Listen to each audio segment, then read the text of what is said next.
तुम्हारे दूसरे अवसर की कोई आवश्यकता नहीं मुझे, क्योंकि अब मैं स्वयं तुम्हारा वध करूंगा। मुझे संदेह था भैया कि शुंभ नहीं सुधरेगा, वो ऐसा ही कुछ करेगा। यदि वो पापमय जीवन का चुनाव करने पर ही तत्पर है, तो अब माँ को उसका अंत ही करना चाहिए। सर्वथा उचित कहते हैं आप भैया, किंतु आपको भी तो ज्ञात है कि माँ जो भी करती है उचित समय पर ही करती है। कदाचित अब वो समय आ ही गया है प्रथम पूज्य गणेश जी। कुछ भी छीन लो मुझसे, कुछ भी, स्तंभन की शक्ति भी, मुझे इसकी आवश्यकता नहीं है। मैं अपने इन हाथों से तुम्हारा वध करने के लिए सक्षम हूं, और मैं वो अवश्य करूंगा, अवश्य।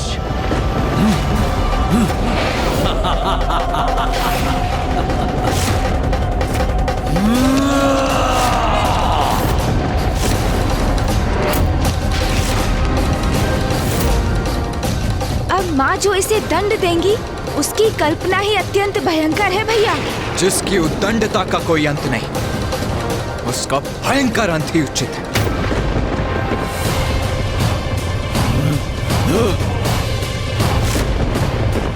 अंत हूं मैं तुम्हारा देवी, तुम्हारी इस माया का, तुम्हारी नारी शक्ति के छलावे का। देवी काली, देवी चंडमारी,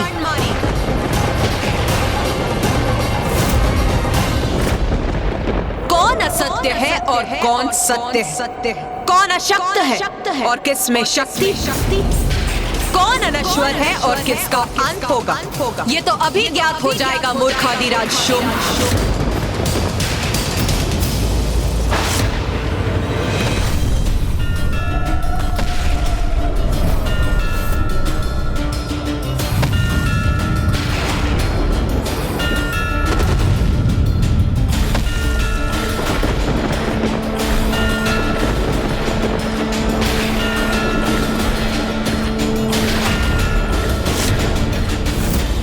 इसके एक पग का इतना बड़ा प्रभाव? नहीं नहीं, मात्र एक नारी है ये, पुनः माया कर रही है। इसका अंत करना है मुझे। अपने महायोद्धाओं और भ्राता निशुंभ का प्रतिशोध लेना है मुझे। अपने अपमान का दंड देना है इसे।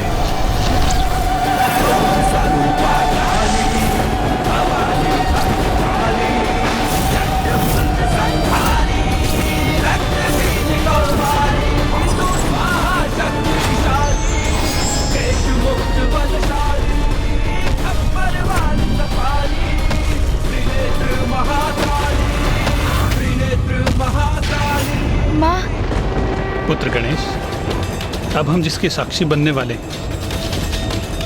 देवी आदिशक्ति, तुम्हारी माँ की कृपा है हम पर। देवी कौशिकी अब कलारी पट्टू विधि से युद्ध करेंगी।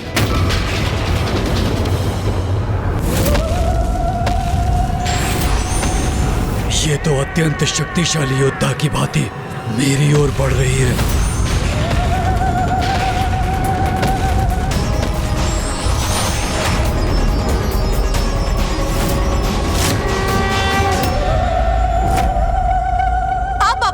के लिए तैयार हो जाओ शुंभ। अंत तुम्हारा होगा दुष्ट नारी, तुम्हारा।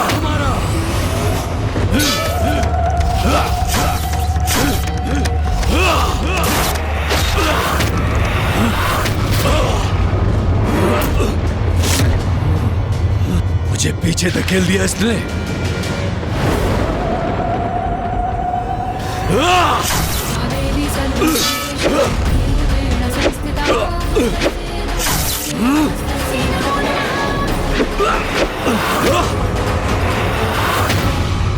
ये तो बहुत भयंकर वार कर रही है मुझ पर। एक नारी में इतनी शक्ति, विश्वास नहीं होता। माँ की शक्ति का आभास मात्र ही शुंभ को आतंकित कर रहा है भैया। मूर्ख है ये असुर, क्योंकि वो अभी भी नहीं समझ पा रहा है कि वो जिससे युद्ध कर रहा है वही उसकी शक्ति का स्रोत भी है। क्योंकि माँ आदिशक्ति तो संसार की समस्त शक्ति का स्रोत है, उसका आधार है। मैं एक नारी से पराजित नहीं हो सकता। दम्भी दुस्साहसी नारी, अब सामना करो मेरे आक्रमण का।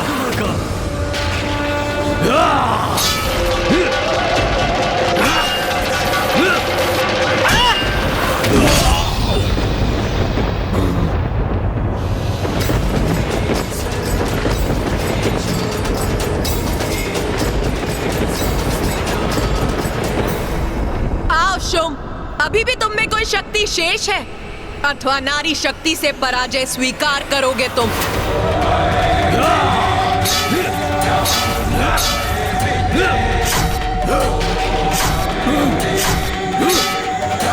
माँ इस युद्ध में इतना अधिक समय क्यों लगा रही है, जबकि वो चाहे तो क्षण भर में शुंभ का वध कर इस युद्ध को भी समाप्त कर सकती है। चिंता मत करो गणेश, माँ तो शुंभ से मात्र क्रीड़ा कर रही है, उसे उसकी ऊर्जा व्यय करने के लिए विवश कर रही है। किंतु जब माँ अपना प्रहार करेंगी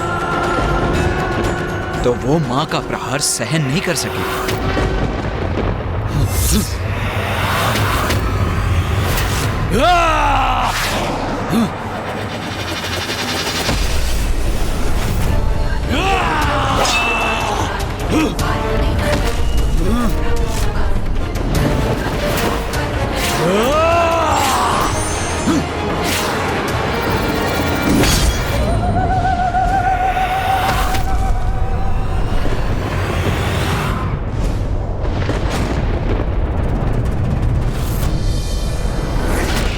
अब अधिक समय नहीं है शुंभ के पास।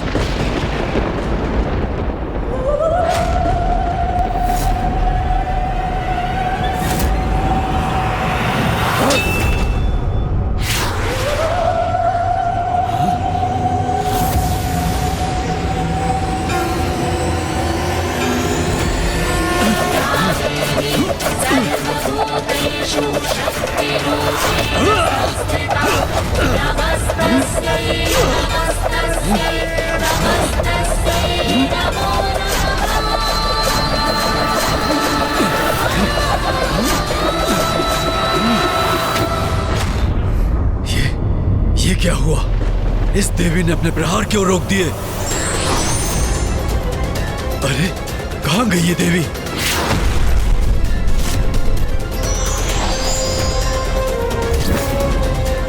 अब पर्याप्त हुआ शुंभ, अथवा और भी युद्ध करना है तुम्हें? मैंने कहा ना देवी, एक नारी से मैं पराजय स्वीकार नहीं करूंगा, कदापि नहीं।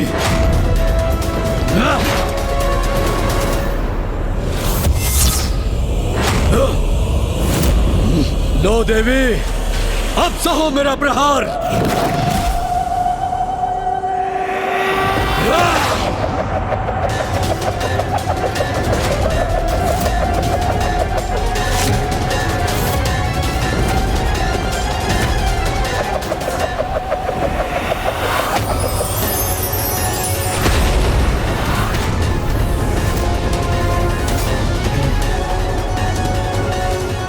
मेरे इस प्रहार को भी इसने विफल कर दिया। ये मूर्ख शुंभ कभी नहीं समझेगा माँ की महिमा। अब इसका अंत होना ही चाहिए। मायावनी, मैं तुम्हारे साथ तुम्हारी माया का भी अंत कर दूंगा।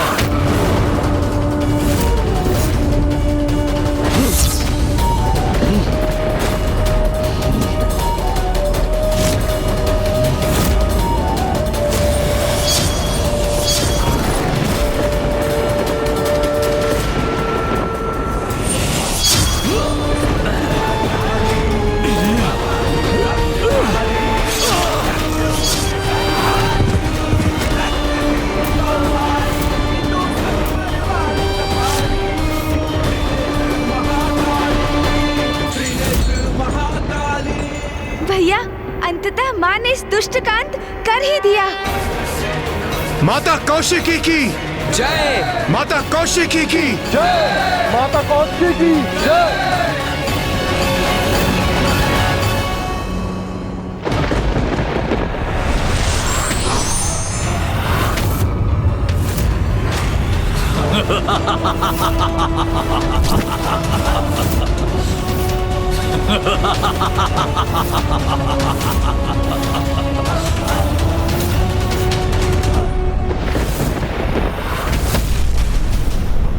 तुमने क्या सोचा देवी कि तुमने मेरा वध कर दिया?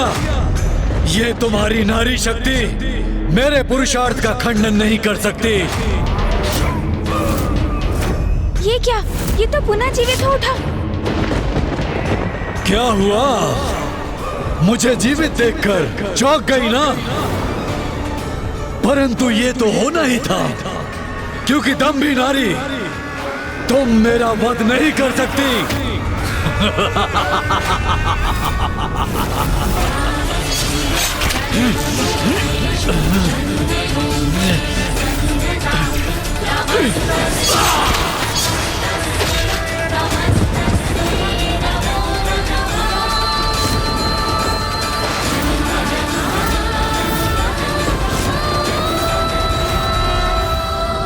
भैया, कदाचित इस बार इसका अंत हो ही गया। मुझे पूर्ण विश्वास है इस बार ये दुष्ट शुंभ पुनः जीवित नहीं हो पाएगा।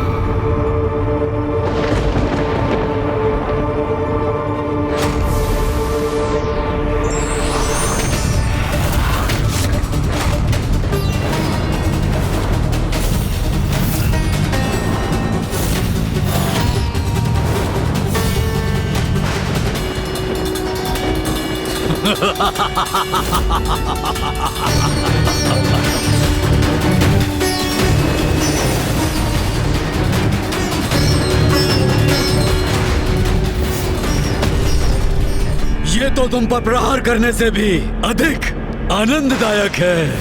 ये तो मैं एक बार नहीं, बार बार कर सकता हूँ, क्योंकि तुम्हारे मुख पर अचंभे का भाव देखकर अति आनंदित होने का अवसर जो प्राप्त होगा मुझे।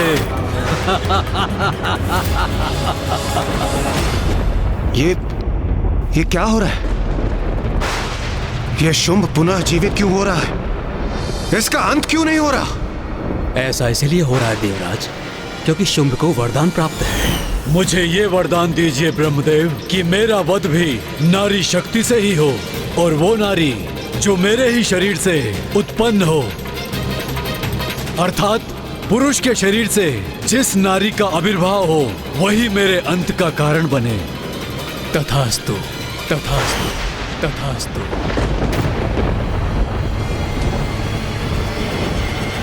पुरुष के भीतर समाहित स्त्री शक्ति, अब उसका प्रकट होना कैसे संभव होगा गणेश जी?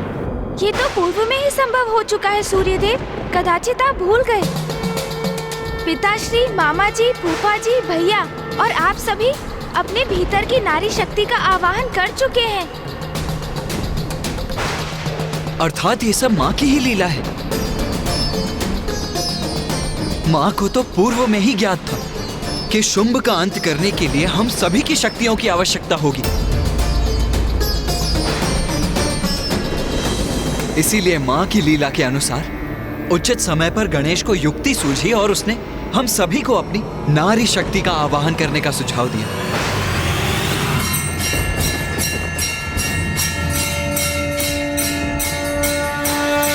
किंतु देव सेनापति कुमार कार्तिकेय, सभी मातृकाएं तो भिन्न लोकों में वहां के वासियों की रक्षा के लिए स्थित हैं। तो अब हमारे द्वारा पुनः उनका आवाहन कर उन्हें यहाँ लौटाने का समय आ गया है। तुम्हारे मुख का ये स्तब्ध भाव अमूल्य है कौशिकी देवी। इसके लिए मैं अपने सभी योद्धाओं का और सैनिकों का बलिदान देने के लिए तैयार हूँ। चलो वही क्रीड़ा पुनः आरंभ करते हैं देवी। तो कहो, इस बार कौन से शस्त्र का प्रयोग करोगी?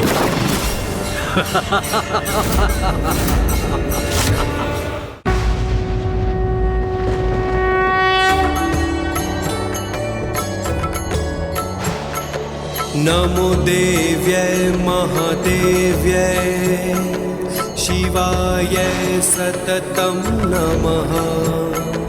नमः प्रकृत्यै भद्रायै नियतः प्रणतः स्मताम्। रौद्राय नमो नित्याय गौर्यै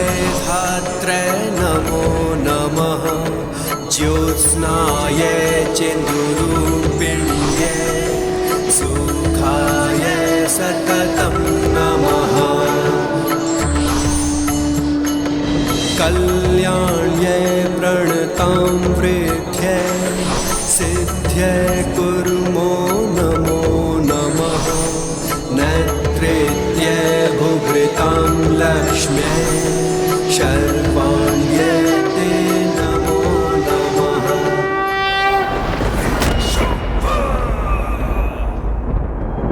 तो अच्छा, तुम्हारे सभी प्रयत्न विफल हो गए, तो तुम प्रार्थना भी करने लगे। क्या हुआ प्रथम पूज्य गणेश जी, आप भी किसी की पूजा करने में विवश हो गए? सुनो, मेरा सुझाव मानो, किसी की पूजा करना बंद कर दो और सिर्फ मेरी पूजा करो, क्योंकि तुम्हारी रक्षा एकमात्र सिर्फ मैं ही कर सकता हूं।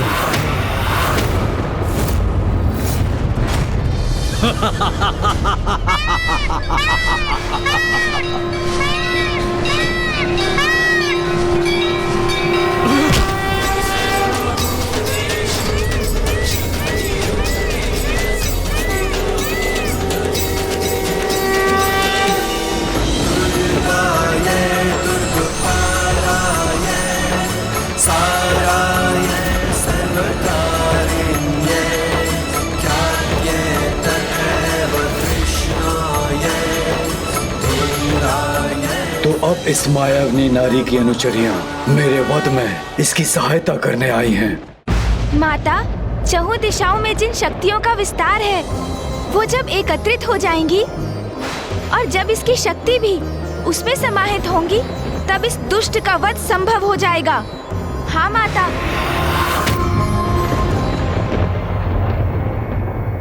लो शुभ, तुम्हारी मृत्यु की व्यवस्था भी हो गई।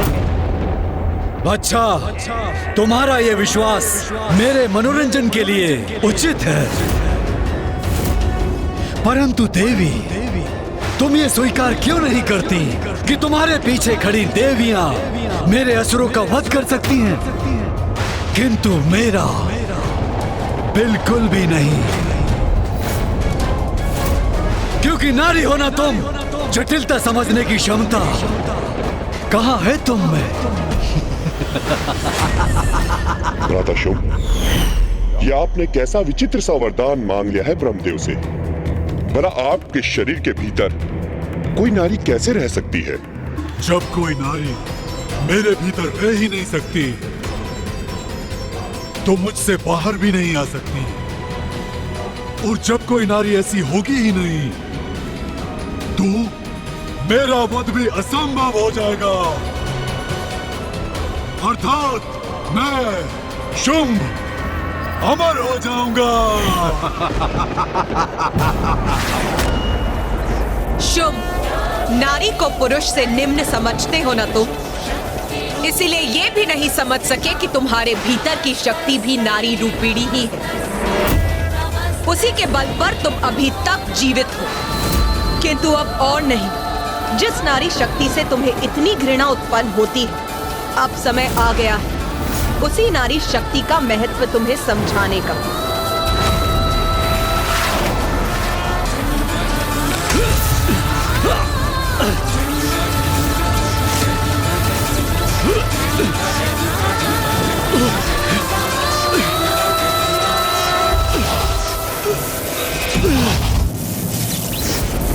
अपनी दुर्बलता तुमने दिखा ही दी ना, थोड़ा और बल का प्रयोग करके देखो। यही तुम्हारी इच्छा है तो यही उचित होगा शुभ।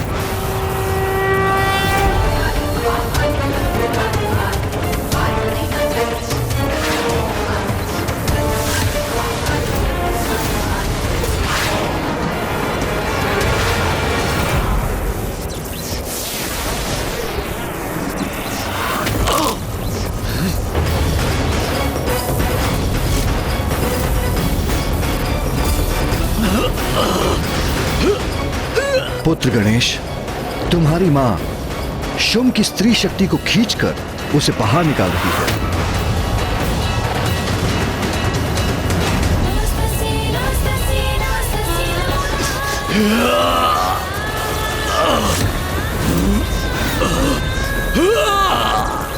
मुझे कष्ट अवश्य हो रहा है, किंतु मेरी शक्ति मेरे भीतर सुरक्षित है।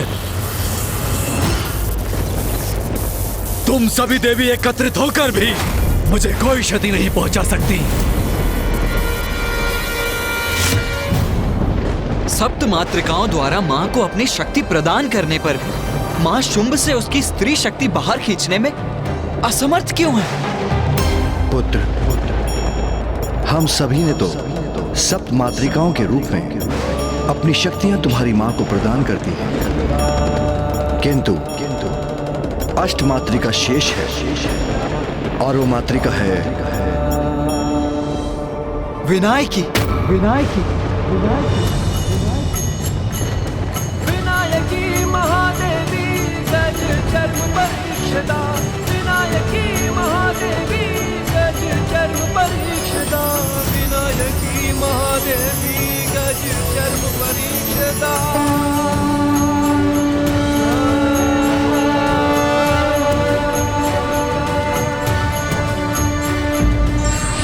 व्यक्ति कितना भी शक्तिशाली हो, आंतरिक स्त्री शक्ति के बिना अपूर्ण है। इसलिए प्रत्येक व्यक्ति को इसका भान होना चाहिए। पुत्र, शुंभ का वध करने के लिए तुम्हारी माँ को सभी मातृक शक्तियों की आवश्यकता है। हम सभी ने तो सप्त मातृकाओं के रूप में अपनी शक्तियां तुम्हारी माँ को प्रदान कर दी हैं, किंतु अष्ट मातृका शेष है, और वो मातृका है विनायकी। विनायकी विनायकी विनायकी विनायकी।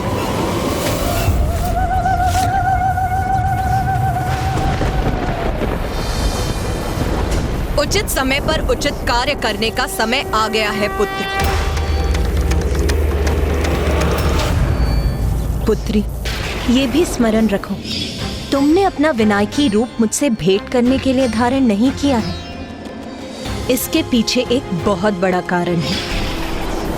अवश्य माता।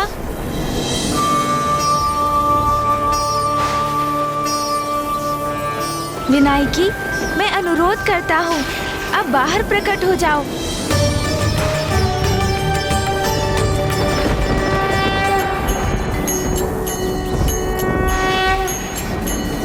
नीलाभा नीलवर्णा च नीललोहित पिङ्गला, गजवक्त्रा महाकाया त्रिनेत्रा मुक्तोज्ज्वला।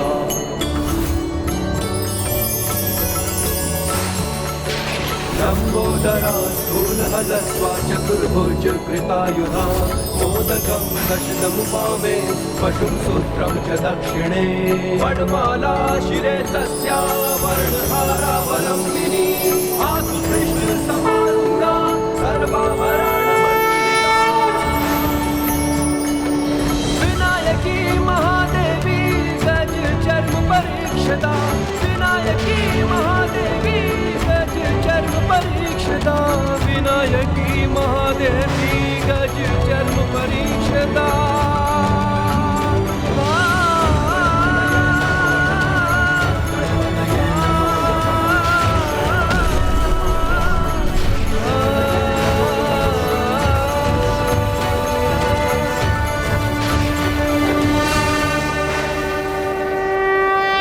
क्या है ये? कैसी माया है ये? ये कोई माया नहीं, शक्ति है शुंभ। तुमने बार बार नारी को कम आंका, नारी को भला बुरा कहकर उसका अपमान किया। इसलिए अब समय आ गया है कि हम सभी तुम्हें नारी शक्ति का उचित परिचय दें।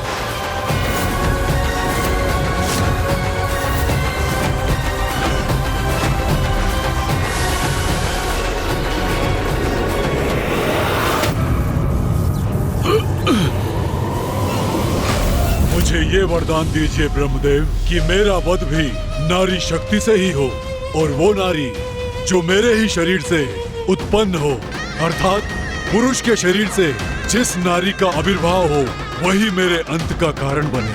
तथास्तु तथास्तु। शुंभ, तुम्हारे वरदान को निरस्त करने हेतु मैं देवी कौशिकी त्रिदेवों और समस्त देवताओं की स्त्री शक्ति की सहायता से तुम्हारे भीतर की स्त्री शक्ति को बाहर खींच लूंगी।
संसार के प्रत्येक प्राणी में मेरी ही शक्ति है मूर्ख।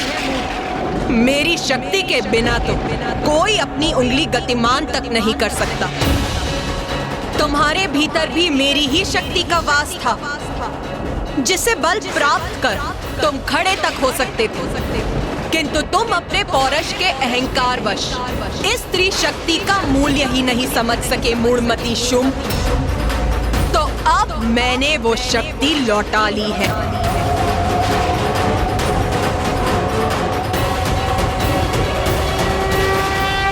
मुझे क्षमा कर दीजिए देवी, मैं नारी शक्ति का महत्व समझ गया हूँ कि नारी सभी को शक्ति प्रदान करती है। मुझे सुधरने का एक अवसर प्रदान कीजिए। मेरे निकट आकर अपना स्थान ग्रहण करो। यहाँ की सभी नारियां, सभी देवियों को खींच कर लेके आओ वहां से।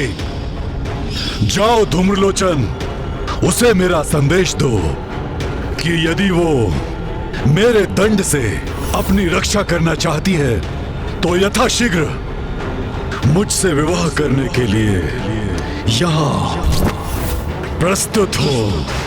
नहीं, तुम्हें अनेकों अवसर प्रदान कर चुकी हूँ मैं। अब तुम्हें और अवसर नहीं दूंगी मैं।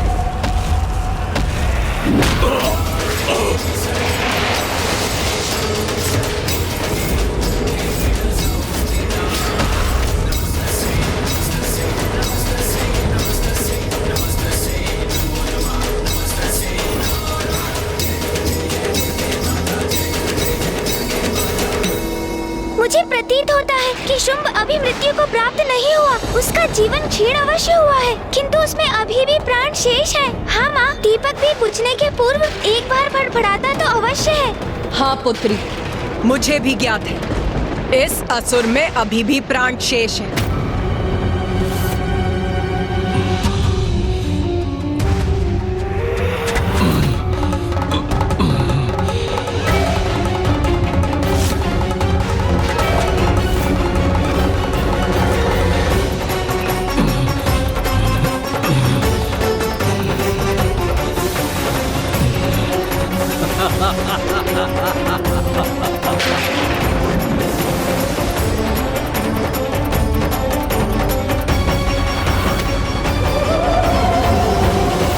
हे नारी, तू मेरा वध करेगी?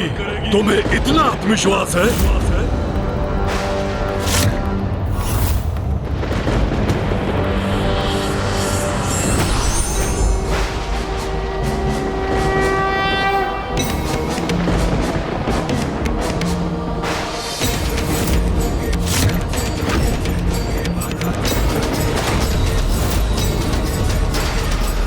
अब समय आ गया है सब नारी शक्ति को एकत्रित होने का।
मैं अपनी रक्षा कैसे करूं?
जय जय हे महिषासुरमर्दिनि रम्य कपर्दिनि शैलसुते। जय जय हे महिषासुरमर्दिनि रम्य कपर्दिनि शैलसुते। जय जय हे महिषासुरमर्दिनि रम्य कपर्दिनि शैलसुते।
जग जननी जय जय, माँ जग जननी जय जय। भयहारिणी भवतारिणी, भयहारिणी भवतारिणी, भवभामिनी जय जय। माँ जग जननी जय जय।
लंबी अवधि के पश्चात आज माँ से भेंट हुई है। अंततः माँ कैलाश लौट आई।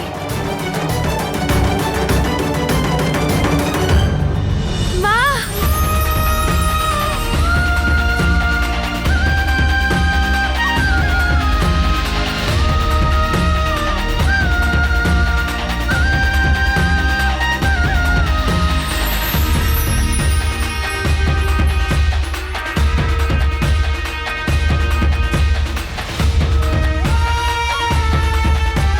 शुंभ निशुंभ के अंत में आप सभी का बहुत बड़ा योगदान है।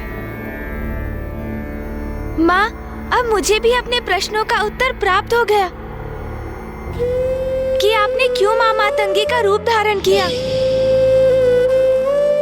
और फिर माँ मातंगी से आप माता कौशिकी क्यों प्रकट हुई। ये आपकी ही तो लीला थी माँ, जिसका उद्देश्य था सृष्टि को शुंभ निशुंभ के आतंक से मुक्त कराना। तो क्या अब तुम्हारी जिज्ञासा शांत हो गई पुत्र? माँ, मैं सोच रहा था कि अभी भी मेरा एक प्रश्न शेष है।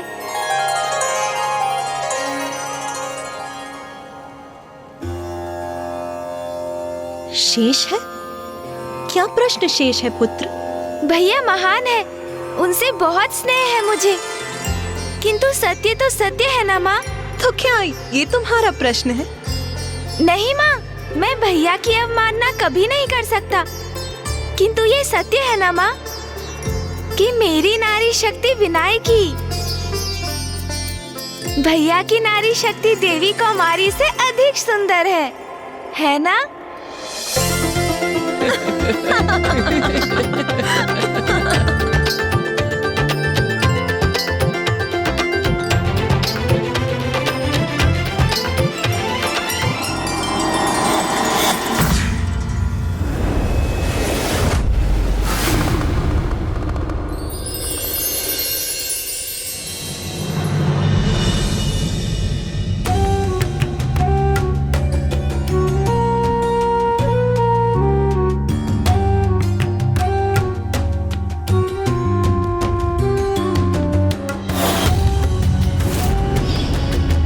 कितनी अधीरता से मैं क्षण की प्रतीक्षा कर रही थी जब मुझे अपने निवास में अपने परिवार के साथ रहने का अवसर प्राप्त होगा।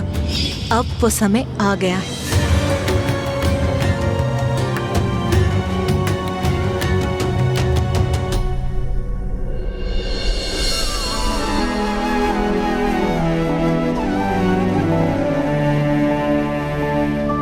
और रुकिए माँ, आप अभी भीतर नहीं जा सकती। भीतर नहीं जा सकती? क्यों? उसका भी कारण आपको शीघ्र ज्ञात होगा माँ, किंतु उसके लिए आपको अपने नेत्र बंद करने होंगे। नेत्र बंद करने होंगे? किंतु क्यों? क्योंकि हम आपसे अनुरोध कर रहे हैं माँ, बस इसीलिए। उमा, यदि यही तुम्हारे पुत्रों की इच्छा है तो भवन में प्रवेश करने हेतु तुम्हें अपने पुत्रों का निवेदन तो स्वीकार करना ही होगा।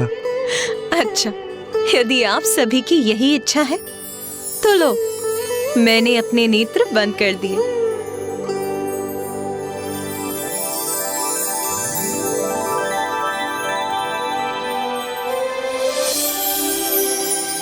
माँ, अब आप आगे बढ़िए, किंतु जब तक मैं ना कहूँ आप अपने नेत्र नहीं खोलेंगी।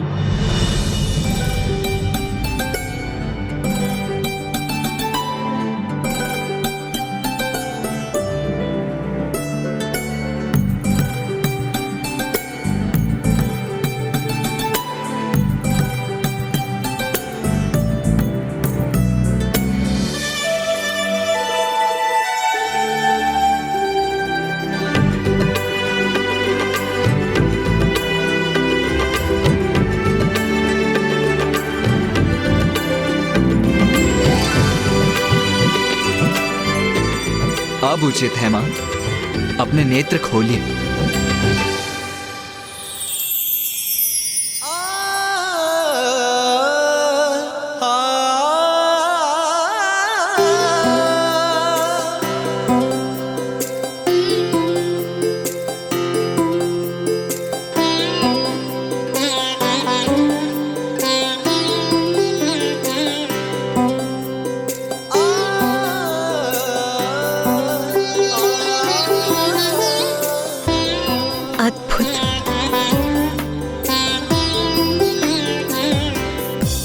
कैलाश लौटने पर हम सभी का स्वागत स्वीकार कीजिए माँ।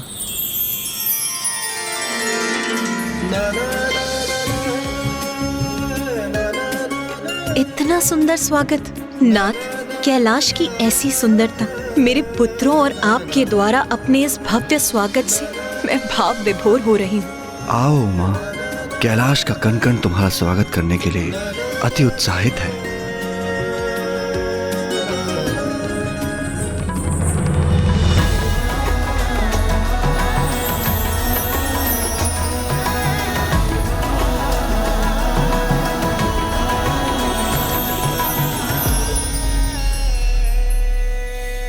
देवी पार्वती, आपके स्वागत की समूची व्यवस्था गणेश और कार्तिकेय ने ही करी है।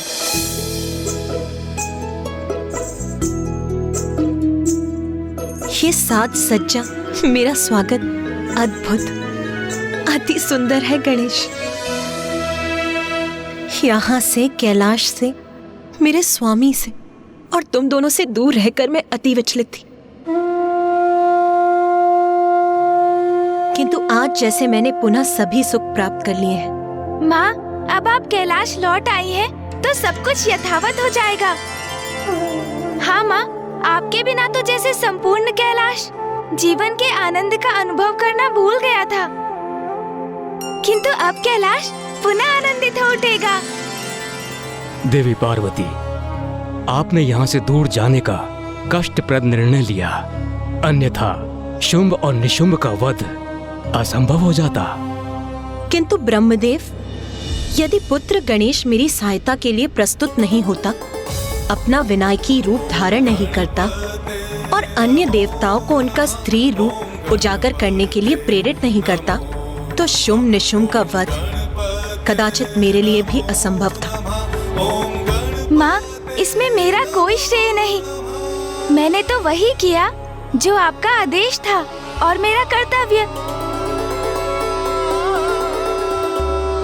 महादेव, देवी पार्वती, अब हमें आज्ञा दीजिए। हमें ज्ञात है आप पुत्र गणेश और पुत्र कार्तिकेय के साथ समय व्यतीत करने के लिए उत्सुक होंगी। कितना कुछ कहना और सुनना होगा आप सभी को, है ना? अवश्य देवी सरस्वती, किंतु आपके प्रस्थान करने से पूर्व मुझे आप सभी से कुछ कहना है और एक अत्यंत आवश्यक और विशेष घोषणा करना चाहती हूँ।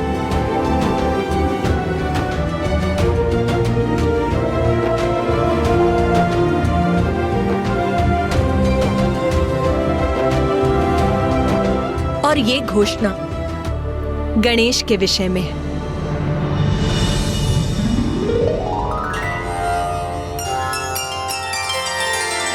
मैं समझ गया माँ, कल भाद्रपद की शुक्ल पक्ष की चतुर्थी है, अर्थात मेरा जन्मदिन। आप अवश्य उसके उपलक्ष्य में उत्सव की घोषणा करने जा रही हैं। तो शीघ्र कहिए ना माँ, गणेश को लेकर क्या विशेष घोषणा करनी है आपको? अरे वाह भैया, जन्मदिन मेरा है और उत्साहित आप हो रहे हैं, उचित है, क्योंकि मेरे जन्मोत्सव की संपूर्ण व्यवस्था तो आपको ही करनी होगी ना। पुत्र गणेश, आज मैं तुम्हें ये आशीष देती हूँ कि आज से तुम केवल देवताओं के ही नहीं, समस्त जगत के संकट हरोगे, सबके तारणहार बनोगे।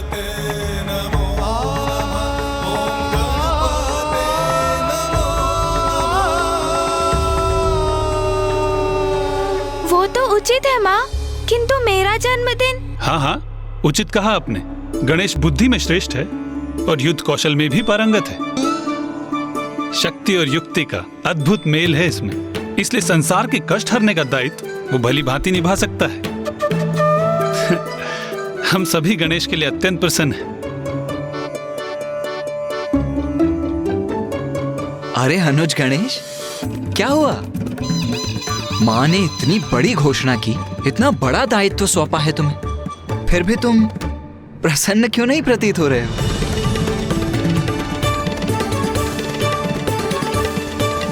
ऐसा नहीं है भैया, माँ मैं तो बहुत प्रसन्न हूँ। उचित है फिर। महादेव, देवी पार्वती, अब हमें भी आज्ञा दीजिए।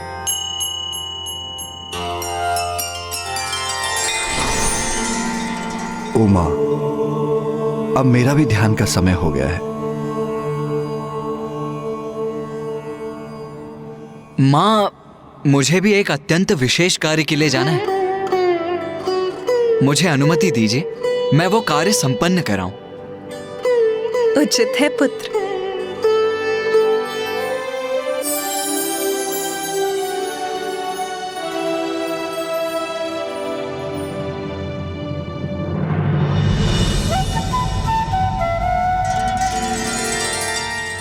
माँ,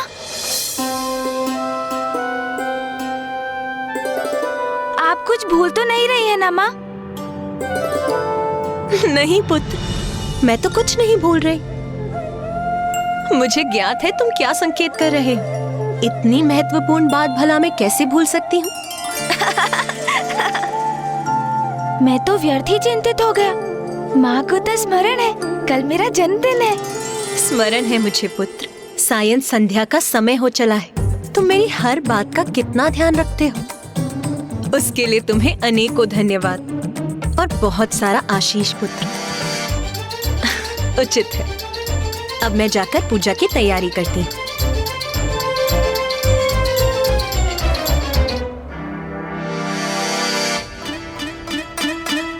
ये क्या? माँ ने तो मेरे जन्मदिन का उल्लेख भी नहीं किया। वो मेरा भी जन्मदिन भूल गई।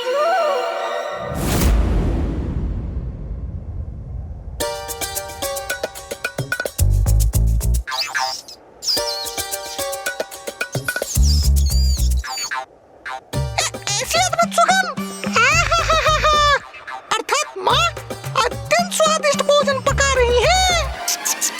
आज इतने दिनों के बाद माता के हाथों का स्वादिष्ट भोजन प्राप्त होगा मुझे विश्वास है प्रभु तो रसोई गृह में ही बैठे कर भोजन की प्रतीक्षा कर रहे होंगे।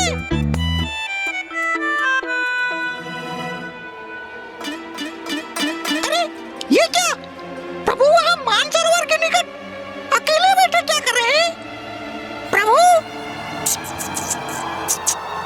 प्रभु आप यहाँ क्यों हैं प्रभु?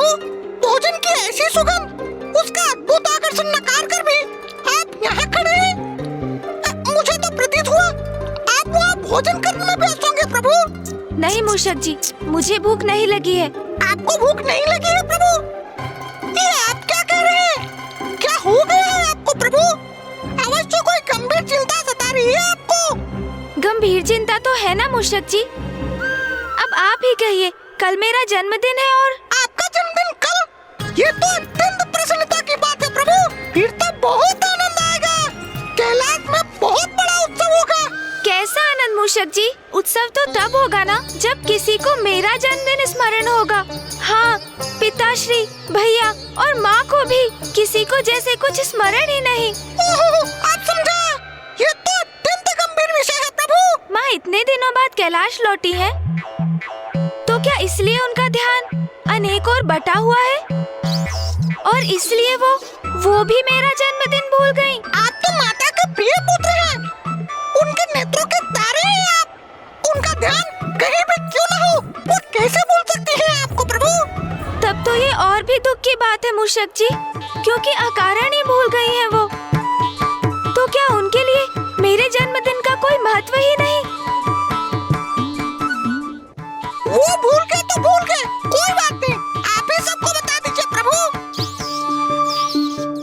नहीं मूषक जी, ये कैसी बात है? मेरा ही जन्मदिन और मैं ही सबको स्मरण दिलाऊं? बात तो आप भी उचित कह रहे हैं प्रभु। अपने मुख से ही अपनी बात कहना तो उचित नहीं।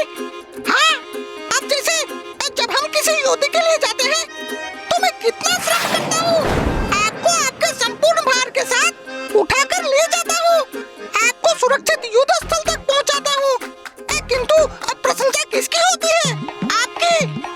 किंतु मैं कभी आगे बढ़कर कहता हूँ कि आपकी सफलता में मेरा ही योगदान है? नहीं, कभी नहीं। मैं तो सदा आपकी जय जयकार होने देता हूँ, क्योंकि प्रभु हैं आप मेरे। इसलिए मैं आपकी पीड़ा भली भांति समझ सकता हूँ प्रभु। किंतु आप चिंता मत कीजिए, क्योंकि मुझे तो आपका जन्मदिन ज्ञात है ना। मैं कल आपको बधाई भी दूंगा और आपका जन्म दिवस भी बहुत धूमधाम से मनाऊंगा।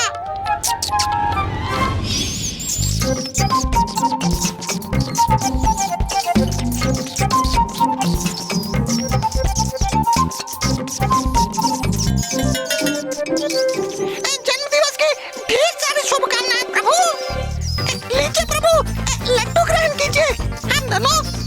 जन्मदिन का उत्सव मनाते हैं।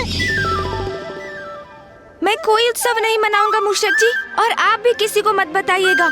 यदि उन्हें मेरा जन्मदिन स्मरण नहीं तो मैं भी किसी को नहीं बताऊंगा।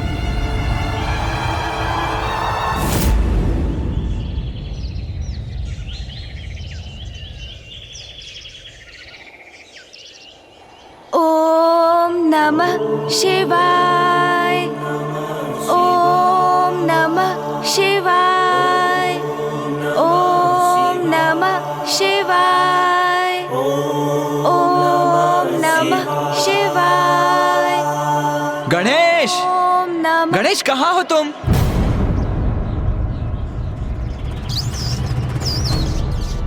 क्या हुआ? इतने तीव्र स्वर में क्यों पुकार रहे हैं मुझे भैया? मूषक जी, क्या मुझे भ्रम हुआ है या आपने भी वही सुना जो मैंने सुना? हाँ प्रभु, मैंने भी सुना। ये तो देव सेनापति कुमार कार्तिकेय का ही स्वर है। गणेश, गणेश, तुम यहाँ क्या कर रहे हो? कितने समय से मैं तुम्हें पुकार रहा हूँ, मेरी ध्वनि तुम्हें सुनाई नहीं दी। तुम उत्तर क्यों नहीं दे रहे थे? क्या हुआ भैया, आप इतने चिंतित क्यों हैं? वो माँ तुम्हें कब से? गणेश, माँ को क्या हुआ? क्या हुआ माँ को? वो माँ को। गणेश, अभी तुम्हारे किसी भी प्रश्न का उत्तर नहीं है मेरे पास। तुम शीघ्रता करो, चलो मेरे साथ। हाँ, आओ। रुकिए भैया, मैं अभी आ रहा हूँ।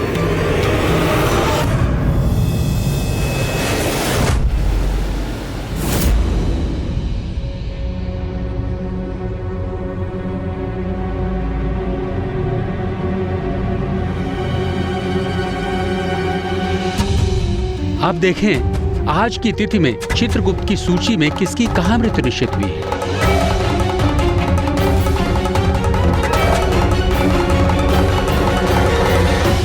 आज तो भाद्रपद का शुक्ल पक्ष है।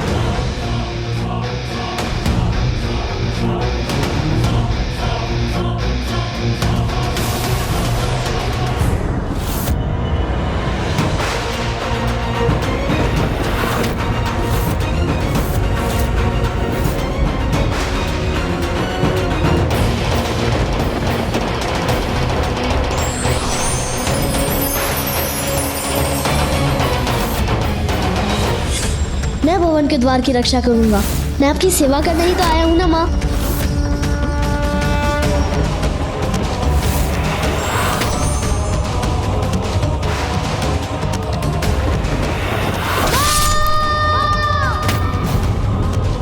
ये कैसा संयोग बन रहा है? ये क्या? प्रथम पूज्य गणेश जी पर पुनः संकट? ये तो अनर्थ हो जाएगा। मुझे धर्मराज यमराज जी को यथाशीघ्र सूचित करना होगा। रुकिए भैया,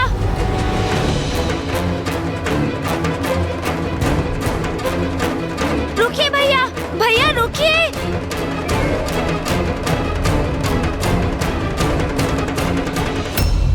माँ, आप कुशल तो है ना? वो भैया मुझे बुलाने आए थे। बहुत चिंतित और व्यग्र प्रतीत हो रहे थे वो। उन्होंने कहा, अनुज, गणेश, आओ मेरे साथ। माँ,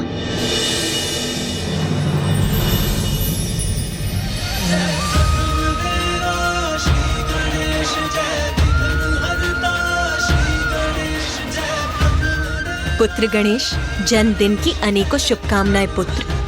माँ, आपको मेरा जन्मदिवस स्मरण था माँ? अपने जीवन का सर्वाधिक पावन दिवस मैं कैसे भूल सकती हूँ गणेश? और न केवल मुझे ही, तुम्हारे पिताश्री, तुम्हारे भ्राता नंदी जी और अन्य गणों को भी स्मरण। कोई भी नहीं भूला तुम्हारा जन्मदिन।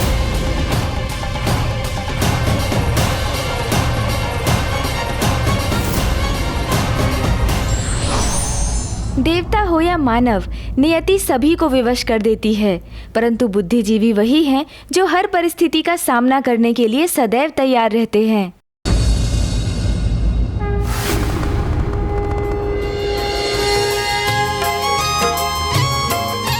पुत्र गणेश, जन्म दिवस की शुभकामनाएं। धन्यवाद पिताश्री। गणनायक गणराज को आओ करें सब वंदन।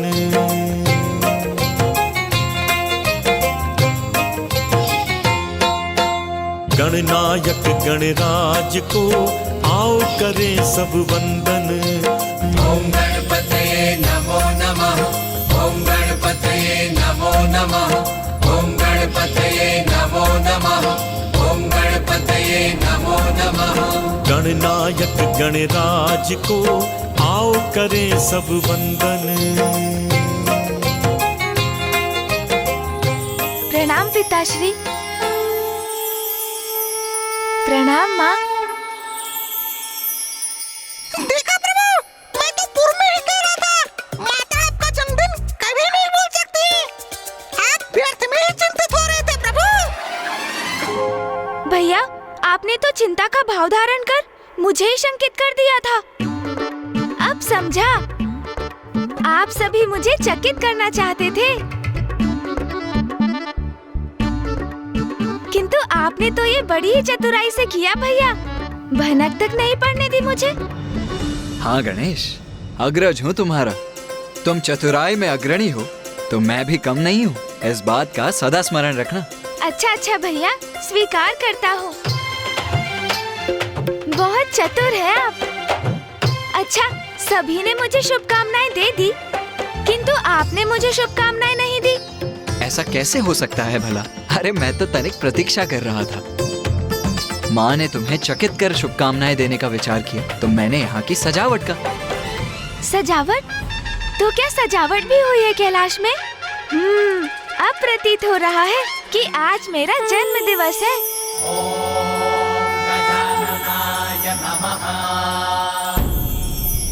ओम लंबोदराय नमः। ओम शूर्पकर्णाय नमः। ओम विघ्नहर्ताय नमः।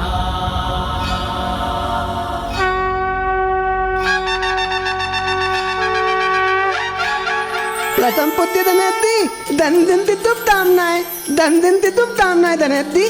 बधाई हो, आप तो जन्म दिवस की प्रथम पुत्र धनयती। बधाई हो प्रथम पूज्य गणेश जी, आपको जन्मदिन की बहुत बहुत बधाइयाँ। धन्यवाद नंदी जी, धन्यवाद तोतला जी, और आप सभी गणों को भी धन्यवाद। इतनी सजावट मेरे जन्म दिवस पर, इतने असंख्य मोदक और लड्डू। पुत्र, तुम्हारे भ्राता अपने प्रिय अनुज का जन्मदिन ऐसे कैसे जाने देते? उन्होंने संपूर्ण रात्रि नंदी जी और अन्य गणों के साथ यहाँ की साज सज्जा की है। जन्मदिन की अनेकों शुभकामनाएं अनुज।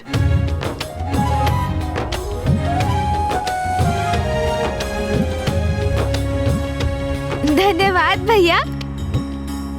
भैया, आपने इतनी सुंदर व्यवस्था की है मेरे जन्मदिन की, इसके लिए आपको अनेकों धन्यवाद।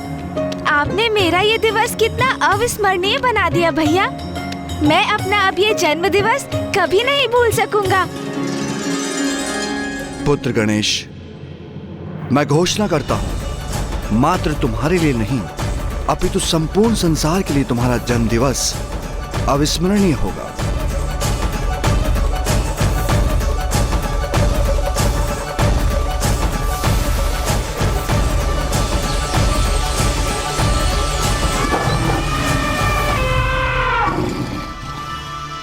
और ना केवल भाद्र माह की शुक्ल पक्ष की चतुर्थी, अपितु संपूर्ण वर्ष में प्रत्येक माह की शुक्ल पक्ष की चतुर्थी को सभी स्मरण रखेंगे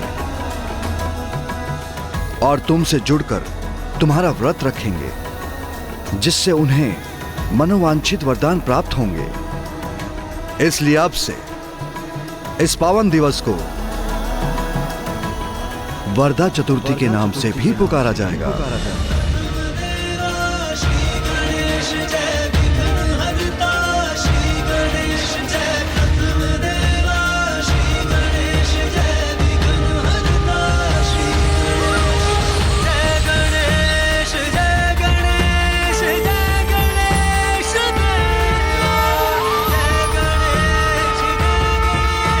चलो गणेश, अब शीघ्र तैयार हो जा। आज कैलाश में बहुत बड़ा उत्सव होगा। मैंने सभी देवी देवताओं को भी आमंत्रित किया है। अरे वाह वाह, बड़ा उत्सव, उत्तम है, उत्तम है। तो मैं भी उत्तम प्रकार से तैयार होकर आता हूँ। आज मेरे स्वामी, मेरे प्रभु का जन्म दिवस जो है, मुझे भी तो अपना सर्वोत्तम रूप धारण करना चाहिए।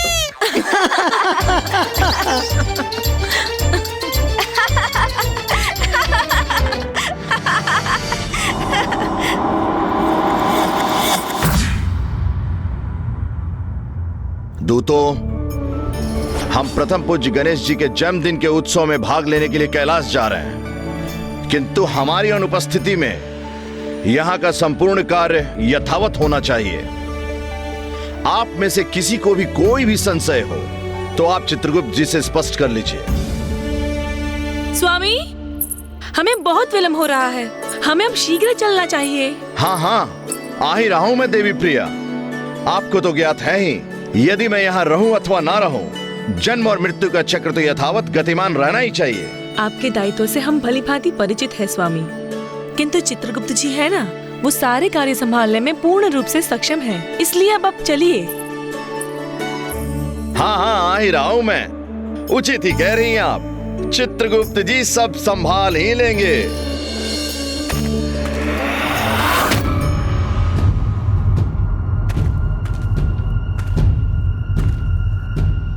प्रभु, प्रभु कहाँ हैं आप? चित्रगुप्त जी, जब मैंने उन्हें अंतिम बार देखा था तब वो राजसभा में थे।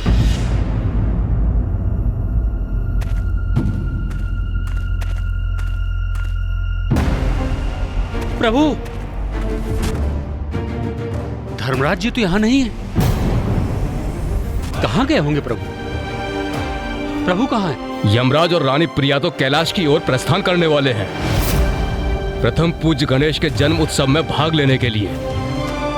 प्रभु, प्रभु, धर्मराज जी।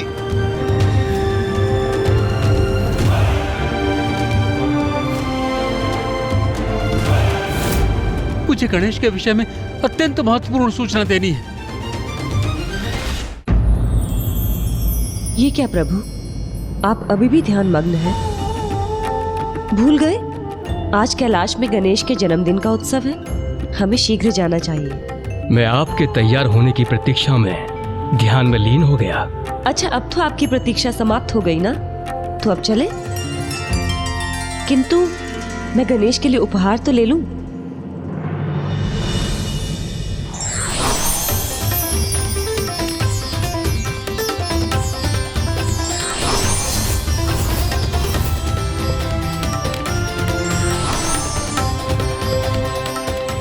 प्रिय, क्या ये उत्सव ब्रह्मलोक में होने वाला है? नहीं नाथ, कैलाश में।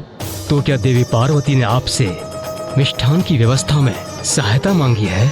नहीं स्वामी, वे तो स्वयं अन्नपूर्णा है, उन्हें किसी की सहायता की क्या आवश्यकता। तो इतने सारे मिष्ठान?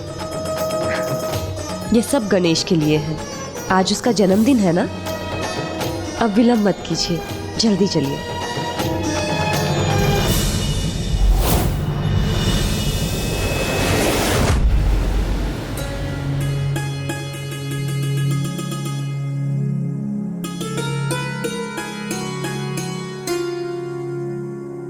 प्रिय, सब कुछ है यहाँ पर। अब चलें? हाँ हाँ नाथ, मैं ध्यान से देख तो लूं कि जितने मिष्ठानों की व्यवस्था मैंने गणेश के लिए की थी वो सभी है ना। सभी कुछ है यहाँ पर, आप चलिए।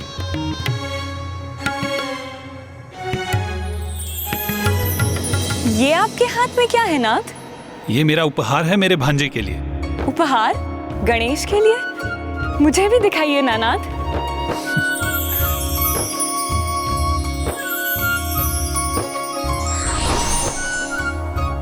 आप गणेश को शंख दे रहे हैं नाथ। आपको स्मरण तो है कि पिछली बार जब गणेश के हाथ में शंख आया था तो कैसा संकट उत्पन्न हो गया था।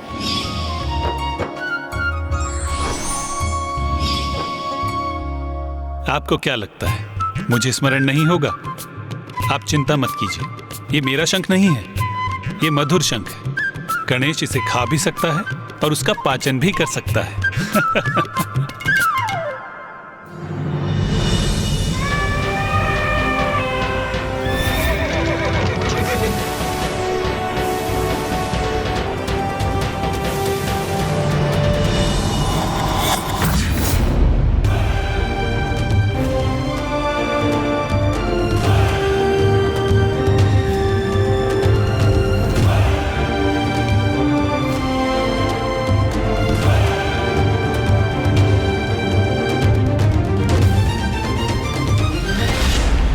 देवी प्रिया, आज तो आप अति सुंदर प्रतीत हो रही हैं। अच्छा, अब आप चलिए भी नाथ, हमारी प्रशंसा तो आप मार्ग में भी कर सकते हैं। प्रभु! धर्मराज जी। क्या बात है चित्रगुप्त जी, आप विचलित क्यों हैं? मैं आपको सूचित करने आया हूँ, एक बहुत बड़ा अनर्थ घटित होने जा रहा है। अनर्थ? कैसा अनर्थ? पुनः वैसा ही योग प्रस्तुत होने जा रहा है। कौन सा योग चित्रगुप्त जी?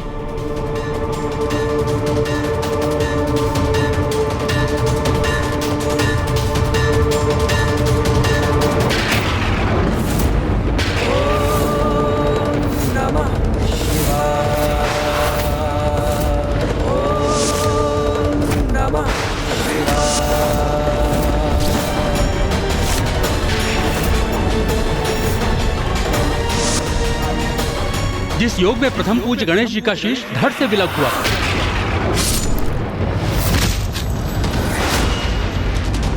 इस बार भी गणेश जी के साथ कुछ ऐसा ही अनर्थ घटित होने जा रहा है।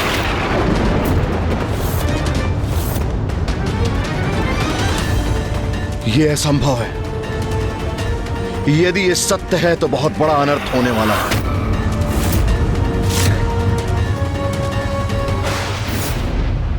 तैयार हो गए क्या गणेश? अब तो शीघ्र बाहर आओ।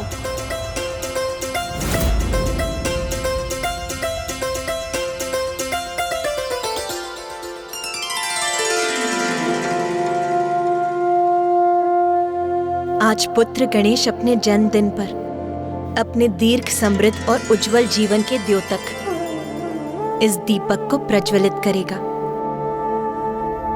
उमा,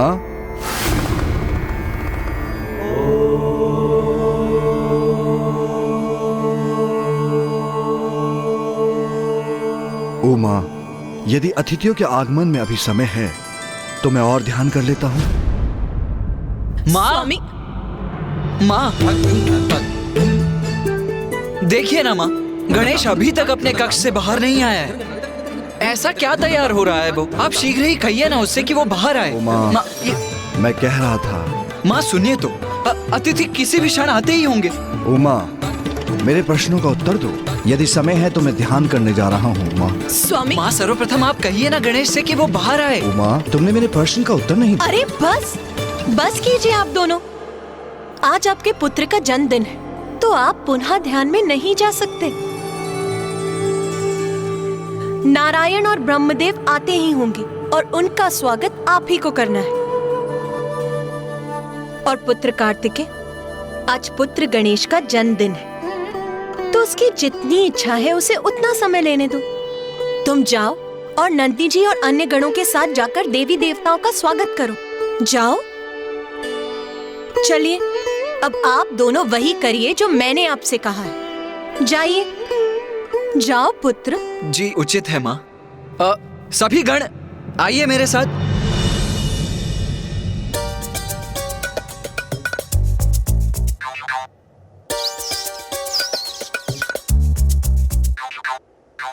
प्रभु अभी तक तैयार ही हो रहे हैं, तो क्या मैंने ही तैयार होने में शीघ्रता कर दी? मुझे एक बार पुनः स्वयं को दर्पण में देख लेना चाहिए। मूषक जी। जी माता। अब आप कहाँ चल दिए? आपके लिए भी कार्य है मेरे पास। जाइए और पुत्र कार्तिकेय के साथ अतिथियों का स्वागत कीजिए। जाइए। उचित है माता, जाता हूँ मैं।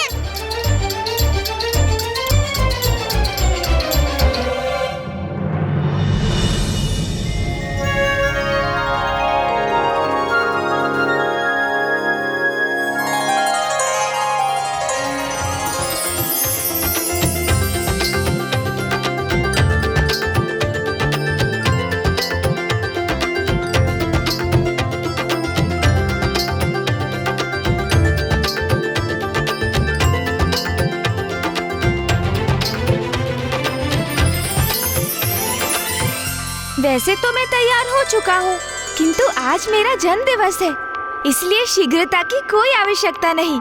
माँ ने मेरे लिए इतने आभूषणों की व्यवस्था की है, तो क्यों ना इन आभूषणों में से सर्वोत्तम आभूषणों का चुनाव किया जाए।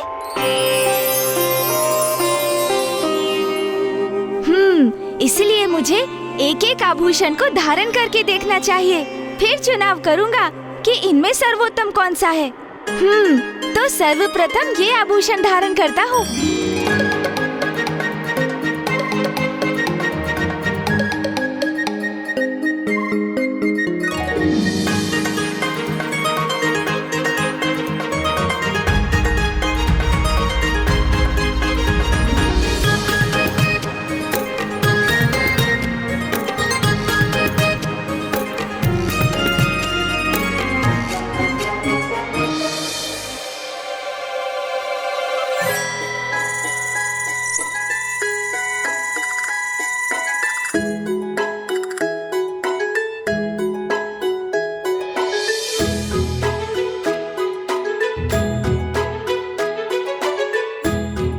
अब थोड़ा अतिथियों के सत्कार के लिए अभ्यास करता हूँ।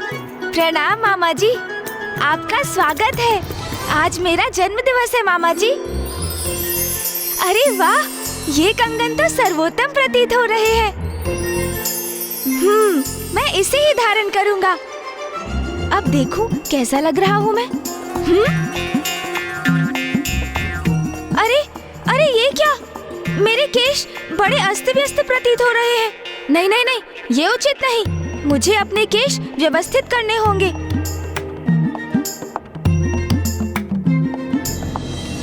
चित्रगुप्त जी, कहीं हमसे भूल तो नहीं ना हो रही?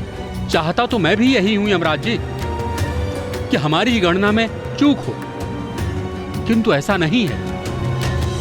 सभी दिवस और ग्रहों की दशा और दिशा अनेकों बार जांच चुका हूं मैं, और अब तो धर्मराज जी, इन सारे ग्रहों का इस योग की दशा में आना प्रारंभ हो गया है।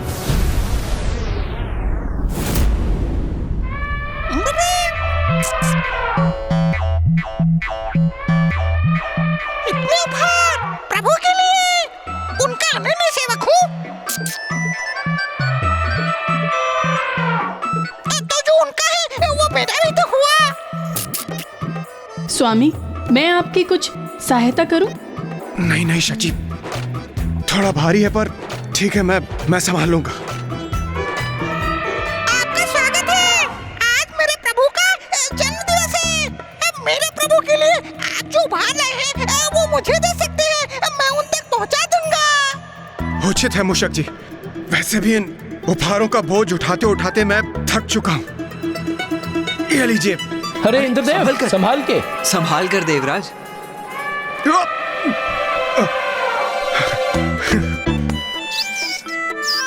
चलिए, इस बोझ से तो मुक्ति प्राप्त हुई मुझे। अब आप ही संभालिए इसे मूषक जी। प्रणाम कुमार कार्तिकेय। प्रणाम इंद्रदेव। प्रणाम देवी शची। प्रणाम देवी शची। चलिए देवी शची, चलिए। आइए।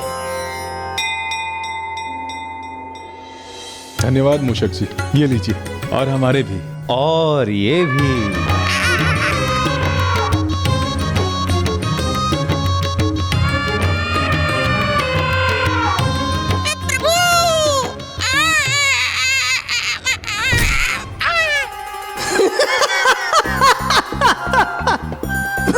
त्या मुतद्दी दिल दे उपाल वाली पल दे। हाँ तोतला जी, अब आप संभालिए मेरे प्रभु के उपहारों का भार। प्रभु कहाँ हैं आप? सिर आइए अन्यथा।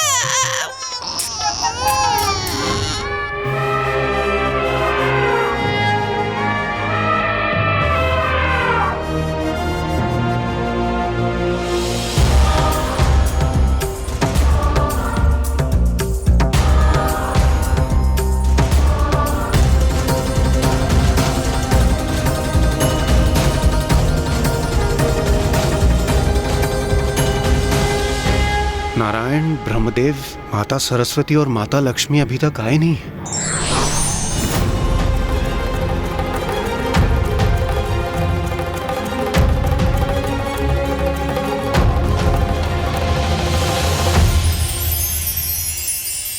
देवी पार्वती, कितनी अनूठी और कितनी अद्भुत सज्जा करी है आपने आज। ये सभी व्यवस्था पुत्र कार्तिकेय ने की है, जो गणेश के लिए रुचिकर हो, जो उसके लिए प्रिय हो। व्यवस्था ऐसी ही हो, इसका विशेष ध्यान रखा है कार्तिकेय ने। प्रतीत होता है अब सभी देवी देवता यहाँ पे उपस्थित हैं। नहीं नहीं सूर्यदेव, यमराज देवी प्रिया अब तक यहाँ पहुंचे नहीं। मुझे ज्ञात नहीं इतना विलंब क्यों हो रहा है उन्हें। विश्वास नहीं होता, एक बार पुनः देख लेता हूं।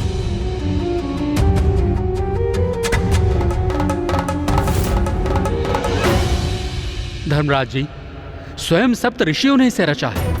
प्रथम पूज्य गणेश जी की जन्म कुंडली है। हमारी चाहे कितनी भी प्रबल इच्छा क्यों ना हो, आपको और मुझे अर्थात हम दोनों को भली भांति ज्ञात है कि मैंने आपसे जो भी कुछ कहा है उसमें कोई भूल अथवा चूक संभव नहीं है। अर्थात ये अनर्थ होकर ही रहेगा। आज प्रथम पूज्य गणेश जी का जन्मदिन है और उनकी कुंडली के अनुसार आज ही के दिन उनके साथ कुछ अनर्थ होने जा रहा है। ये तो बहुत ही दुखद है। अरे तुम तो अभी भी सच समझ रहे हो।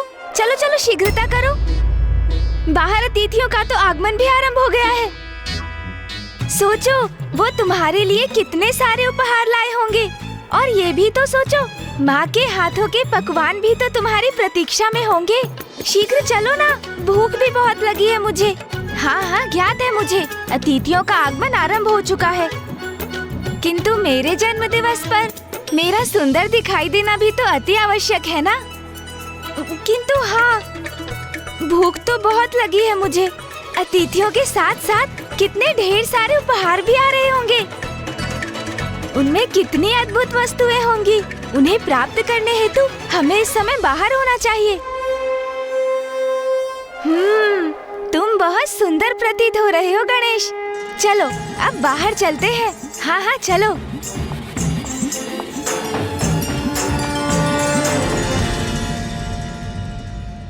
देवी पार्वती, जो आज सबसे विशेष है, जिसका आज जन्म दिवस है, वो कहीं दिखाई नहीं दे रहा।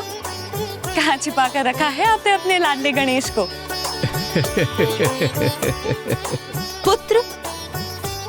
पुत्र गणेश। माँ देखिए, गणेश आ गया। मंगल मूर्ति विघ्न विनाशक, प्रथमे पूजे जाए, पार्वती के लाडले जो शंकर पूत कहाए।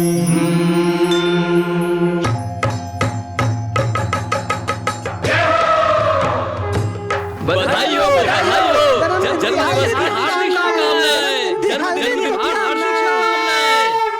क्यों माँ, कैसा दिखाई दे रहा हूँ मैं? अति सुंदर पुत्र। धन्यवाद माँ।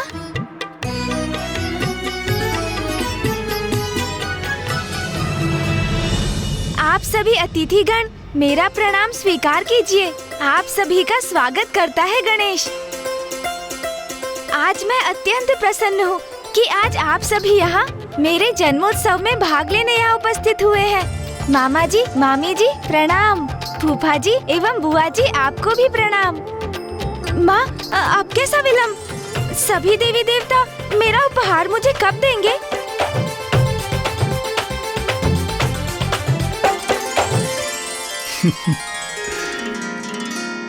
शीघ्र देंगे पुत्र, किंतु सर्वप्रथम तुम इस घृत से इस दीपक को प्रज्वलित करो। आओ पुत्र। हाँ माँ।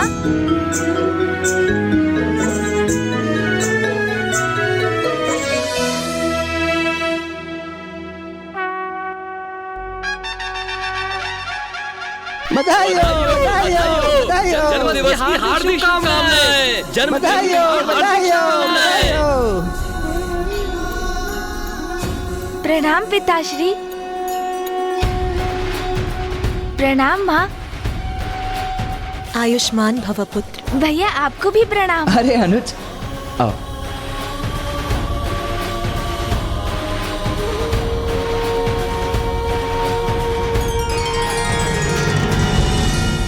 धर्मराज जी, आप और देवी प्रिया कैलाश जा रहे हैं और जब आपको सत्य का ज्ञात हो ही गया है तो आप वहां पहुंचकर समय रहते माता पार्वती को इसके प्रति सचेत करना होगा।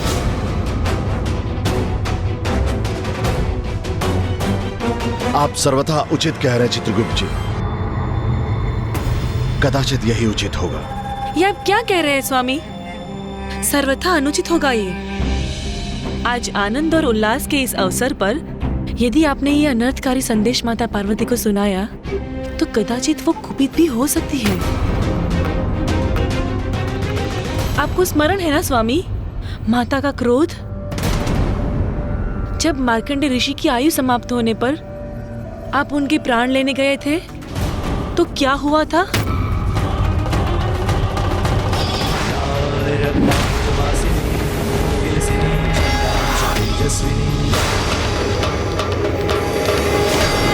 स्वामी, हमें अब और विलंब नहीं करना चाहिए। कहीं इसी कारण माता का क्रोध हम पे और ना बरस पड़े। इसीलिए हमें यथाशीघ्र कैलाश की ओर प्रस्थान करना चाहिए।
पार्वती पिता महादेवा।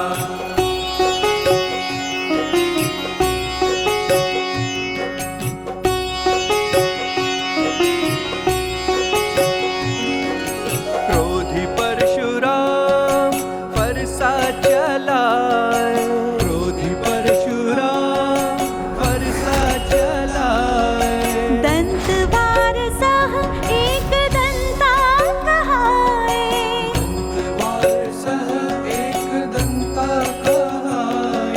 शीश झुकाए अहंकारी कुबेरा। दुष्टों को दंड देते भक्तों को मेवा। जय गणेश जय गणेश जय गणेश देवा। माता जाति पार्वती पिता महादेवा।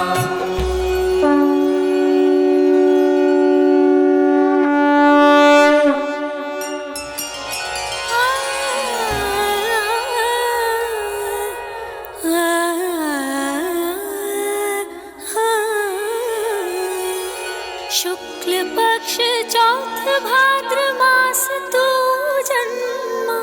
शुक्ल पक्ष चौथा भाद्र मास तू जन्मा। धन्य हुई सृष्टि और धन्य हुई माँ। धन्य हुई सृष्टि और धन्य हुई माँ। विघ्न हरे भक्तों के जो भी करे सेवा। कोटि कोटि आशीष पुत्र चिरंजीवा।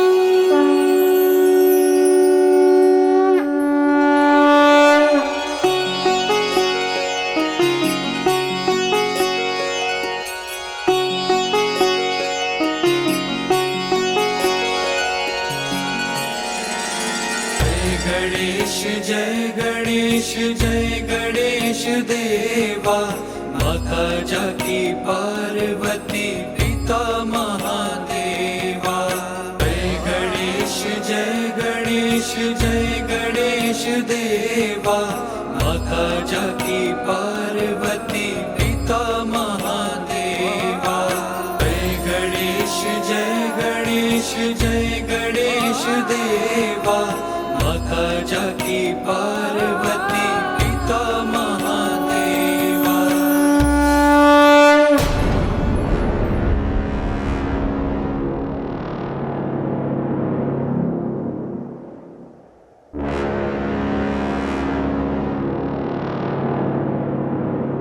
मैं धर्मराज हूं देवी प्रिया। सत्य ज्ञात होते हुए उन्हें उनसे कैसे अवगत ना कराऊं? और सत्य तो स्वयं गणेश जी से संबंध रखता है, जिन्हें हम सभी देवता प्रथम पूज्य मानते हैं। उनकी चिंता करना हमारा धर्म है। आप व्यर्थ ही चिंता कर रहे हैं नाथ। कदाचित आप भूल रहे हैं कि ये वही गणेश जी हैं जिन्होंने अति शक्तिशाली असुरों का नाश कर देवताओं के बड़े बड़े संकट हरे हैं। फिर भला उनका कोई क्या अनिष्ट कर सकता है?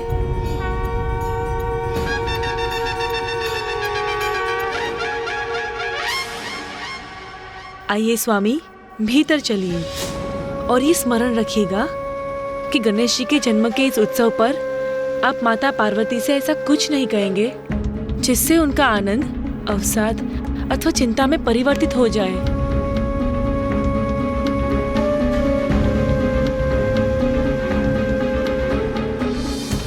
प्रणाम धर्मराज, देवी प्रिया। सभी देवी देवता आपकी ही प्रतीक्षा कर रहे हैं। उत्सव प्रारंभ हुए तो बहुत समय हो गया है, किंतु आपका स्वागत है। हम हमारे विलंब के लिए क्षमा चाहते हैं, किंतु आपको तो ज्ञात है स्वामी के दायित्व उन्हें अवकाश ही कहा देते हैं। मुझे ज्ञात है स्वामी आपके मन में क्या विचार उभर रहे हैं, किंतु आप माता पार्वती से कुछ नहीं कहेंगे। आइए चलते हैं। चलिए।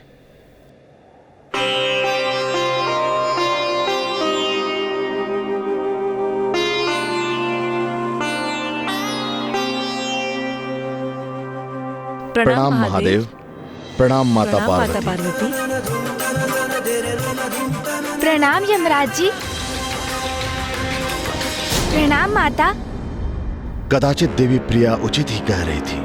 इतना दिव्य मंगलमय रूप है प्रथम पूज्य गणेश जी का, जो हम सभी के रक्षक हैं। भला इनको कौन क्षति पहुंचा सकता है? प्रथम पूज्य गणेश जी, आपको जन्मदिन की हार्दिक शुभकामनाएं।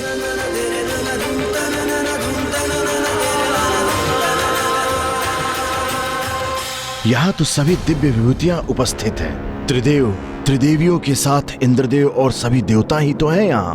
उनके अतिरिक्त जो भी यहाँ उपस्थित है वो सभी विशेष हैं। तो फिर यहाँ कौन है ऐसा जो गणेश जी के लिए संकट उत्पन्न करने का कारण बन सकता है?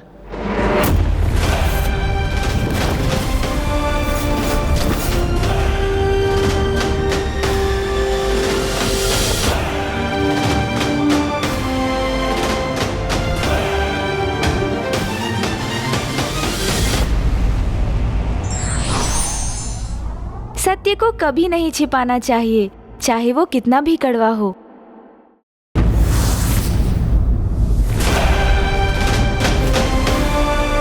यहाँ तो सभी दिव्य विभूतियां उपस्थित हैं। त्रिदेव, त्रिदेवियों के साथ इंद्रदेव और सभी देवता ही तो हैं यहाँ।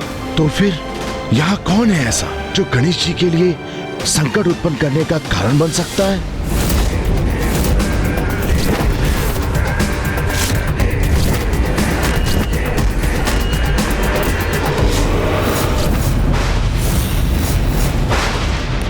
उत्तर चाहिए मुझे ज्ञात करना है कि मैं किन का अंश हूं। उनका परिचय चाहिए मुझे। कौन हूं मैं? कौन है मेरे पिता? कौन है मेरे पिता?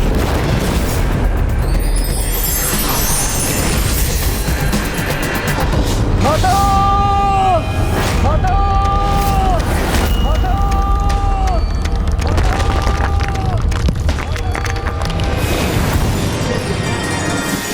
माँ, प्रणाम माँ। क्या हुआ पुत्र? तुमने अपना तप क्यों भंग कर दिया? माँ, मैं तप करने का प्रयास अवश्य करता हूँ, किंतु मेरा मन विचलित हो जाता है, व्याकुल हो जाता हूं मैं। एक ही प्रश्न जो बार बार व्यथित करता है मुझे, और आपको ज्ञात है माता, क्या है मेरा प्रश्न? एक ही प्रश्न पर केंद्रित है मेरी अनंत जिज्ञासा। किसका पुत्र हूं मैं? किसका पुत्र हूं मैं? मेरे पुत्र हो तुम, भूदेवी के पुत्र। मैं ही तुम्हारी माता हूँ। आप जननी है मेरी, ज्ञात है मुझे, किंतु मेरे पिता कौन है उनका परिचय ज्ञात नहीं, वो मुझे ज्ञात करना है माता। मैं आज कुछ भी स्वीकार नहीं करूंगा। वर्षों से जिस उत्तर से आपने मुझे वंचित रखा है, वो आज आपको देना होगा माता। वो रहस्य आज आपको उजागर करना ही होगा।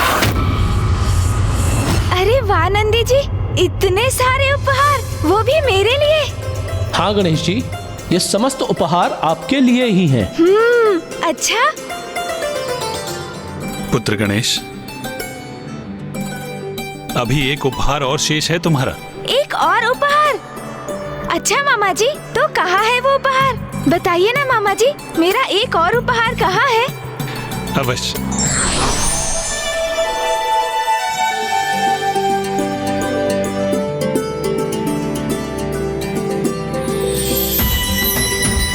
शंख?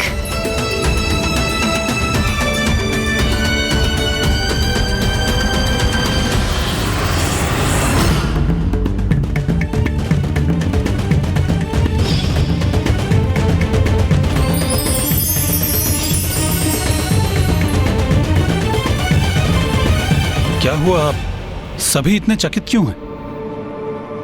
ये मेरा शंख नहीं है, केवल शंख रूपी मिष्ठान है।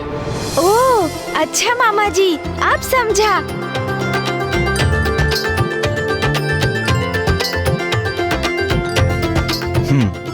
लाइए, दीजिए मामा जी।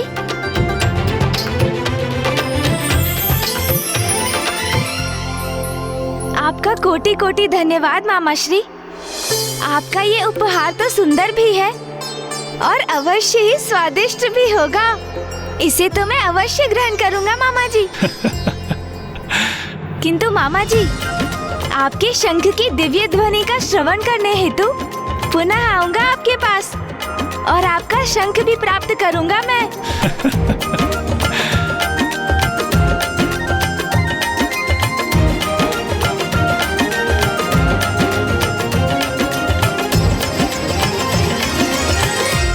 माता, क्या आपको ये ज्ञात नहीं, जब तक मैं अपने पिता से भेंट कर संतुष्ट नहीं होऊंगा, इसी प्रकार अशांति की ज्वाला में झुलसता रहूंगा मैं। उचित है फिर, यदि आपको मेरी माँ, मेरी जननी होकर भी मेरी पीड़ा का आभास नहीं, यदि आप नहीं देख पा रही हैं कि कितनी अधिक पीड़ा और कितने अधिक कष्ट में हूं मैं, फिर आपसे ये प्रश्न पूछने का कोई लाभ नहीं माता।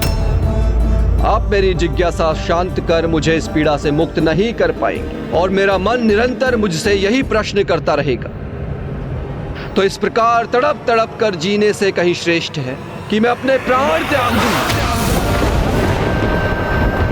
अब यही एकमात्र उपाय है मेरे समक्ष माता। अब और नहीं सहूंगा मैं ये कष्ट, अब जीवित ही नहीं रहूंगा मैं।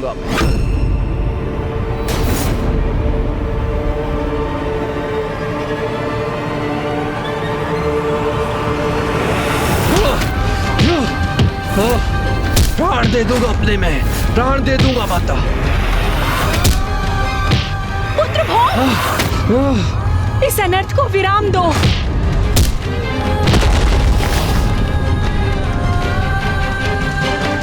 स्वयं को दंडित करने में भी सक्षम नहीं हूं मैं। यदि मैं इतना शक्तिशाली हूं तो अवश्य मेरे पिता कोई महाप्रतापी पुरुष होंगे। उचित है, मैं तुम्हारा उत्तर दूंगी तुम्हें। तुम्हारे पिता स्वयं जगत पिता महादेव है। पिता महादेव है। महादेव है। जगत पिता होने के नाते संसार के सभी जीवों के दुखों का निवारण करना, उनके जीवन को सुख से भरना मेरा दायित्व है। किंतु संसार के सभी सुखों और दुखों से परे अपने परिवार को, उमा को अपने पुत्रों के साथ प्रसन्न देखकर मेरे हृदय को जो सुख, स्नेह और संतुष्टि और आनंद की अनुभूति हो रही है वो सबसे भिन्न है। जगत पिता महादेव ही है मेरे पिता, किंतु ये कैसे संभव है? मैं बताती हूँ पुत्र। पूर्व काल में अंधक नाम का एक महाअसुर था, जिसका देवताओं के साथ एक महाभयंकर युद्ध हुआ।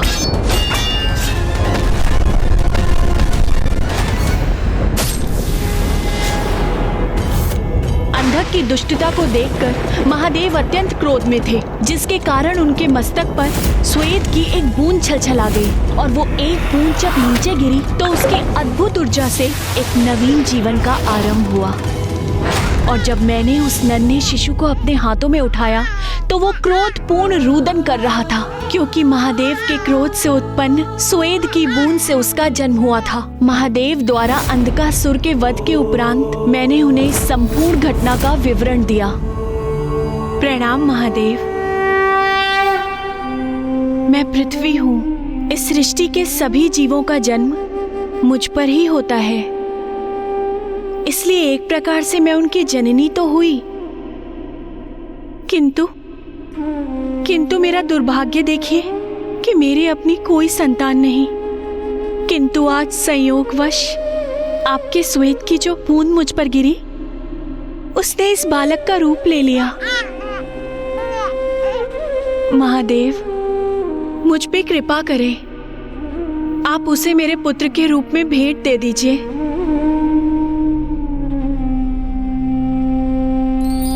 तथास्तु, तथास्तु, तथास्तु।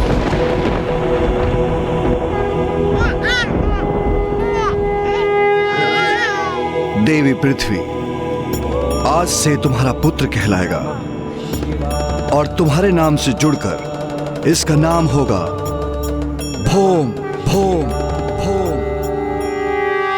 कि सत्य आज तक आपने मुझसे छिपा कर रखा माता?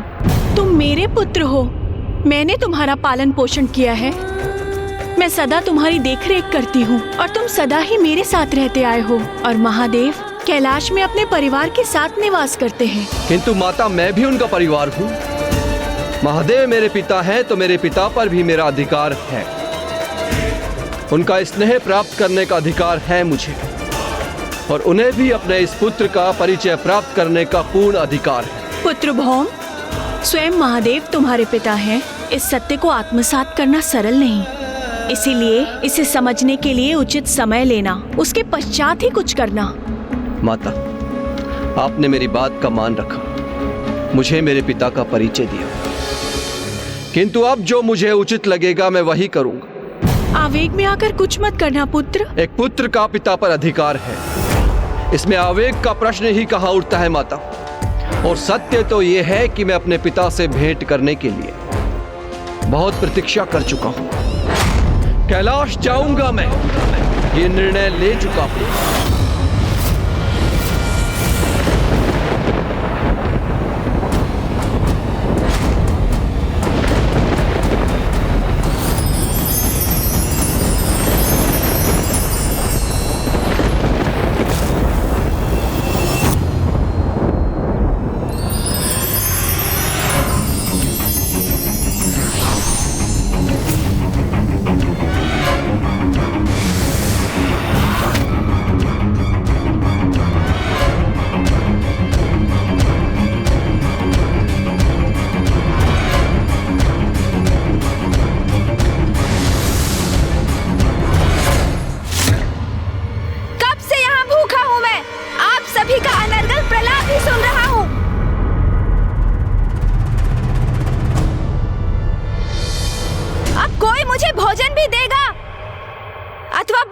भोजन को घूर घूर कर ही अपनी भूख शांत करनी होगी मुझे।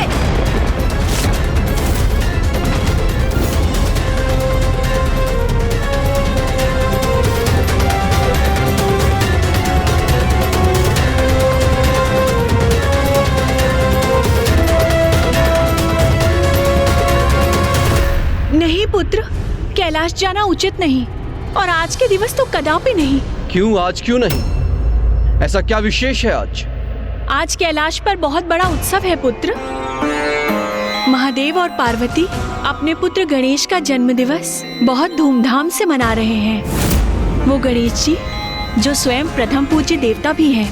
वाह, एक और गणेश सर्वाधिक सर्वप्रिय पुत्र, जिसके जन्म दिवस के उपलक्ष्य में संपूर्ण कैलाश आनंदित है।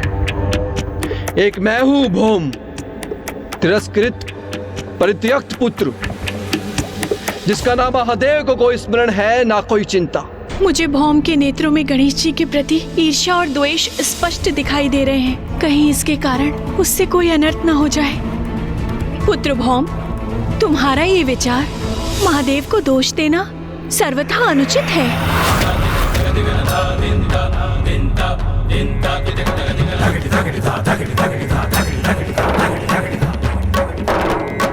पुत्र भौम के तन से उत्पन्न ऊर्जा से समीप के सभी प्राणी प्रभावित होते हैं और वो उग्र हो उठते हैं। और अब जब वो गणेश जी के प्रति क्रोध और घृणा के भाव को अपने भीतर लेकर कैलाश गया, तो कहीं उसका कोई प्रतिकूल प्रभाव न हो, गणेश जी को कोई क्षति न पहुंचे। पुत्र गणेश,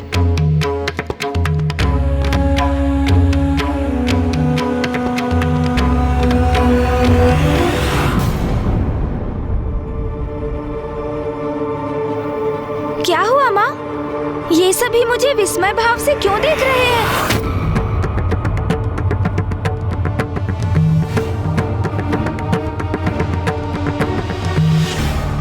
अवश्य क्षणिक भावावेश था गणेश का, जो पल भर में उमड़कर मिट भी गया और अब उसे स्मरण भी नहीं है। सब कुशल है। हम सभी से बहुत बड़ी भूल हुई, बहुत बड़ी भूल। हम सभी ने गणेश के साथ बड़ी निष्ठुरता का व्यवहार किया है। ये आप क्या कह रहे हैं भ्राता विष्णु? हम गणेश के प्रति निष्ठुर कैसे हो सकते हैं? हाँ बहन पार्वती, आज गणेश का जन्म दिवस है और हम सभी उसकी इच्छाओं की पूर्ति करने के स्थान पर विधि विधान और शिष्टाचार में बंधकर उसकी खुशियों को बाधित कर रहे हैं।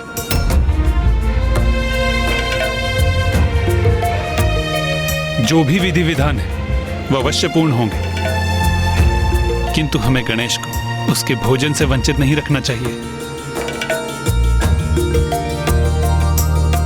आज गणेश का जन्म दिवस है और उसके समक्ष उसके मिष्ठान, उसके मोदक सभी हैं, परंतु हमने उसे ग्रहण करने का अवसर ही नहीं दिया, तो उसको क्रोध तो आएगा ही ना।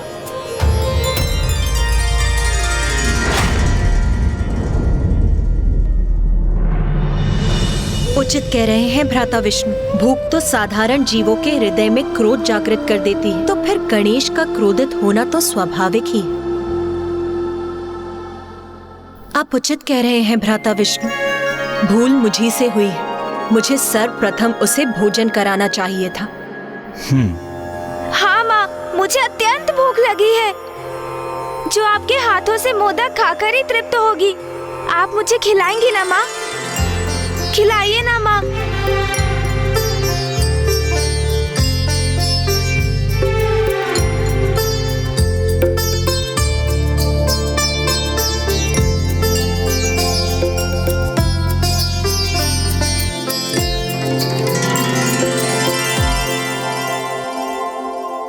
जन्मदिन की अनेकों शुभकामनाएं पुत्र। मैं यही कामना करती हूँ कि इस मोदक की तरह तुम्हारा जीवन भी मधुर हो।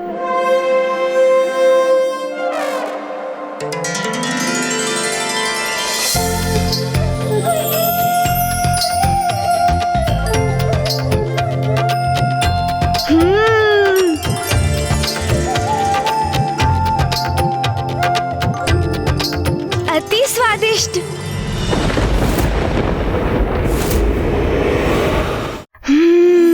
मोदक, वो भी माँ के हाथों से प्राप्त कर आनंद आ गया।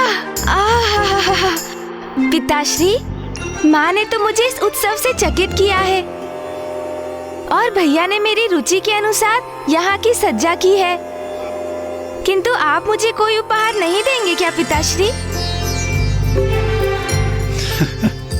सर्वथा उचित प्रश्न किया है गणेश ने। कहिए महादेव, आप अपने पुत्र के जन्म दिवस पर कोई उपहार नहीं देंगे?